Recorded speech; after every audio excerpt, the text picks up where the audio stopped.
Hi, I'm Doug. Hi, I'm Steve.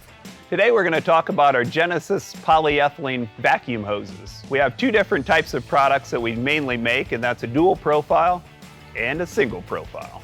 In general, our dual profile products are more durable. They tend to weigh a little more and be a little more sturdy for your applications. Dual profile, such as our Tiger Tail, is a great vacuum hose, heavy duty, made for septic sucking in your very durable applications. Mark II is made for insulation blowing, and our STM product is made for vacuuming in a truck-mounted vacuum cleaning application.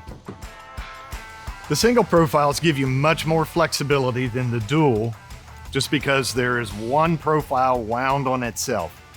Dual profile, two profiles wound together, much more durable, much more flexible. We have these in a conductive version. Some of these have a memory. If you step on the hose, it'll snap back into place. It just all depends on the application. So in summary, dual profile is two profiles wound on each other, giving a much more durable, crush resistant, abrasive resistant type of hose. Single profile is one profile wound on itself that gives you much more flexibility and lightweight for vacuuming situations. If you have any questions, visit us at flexaust.com. Thanks for watching.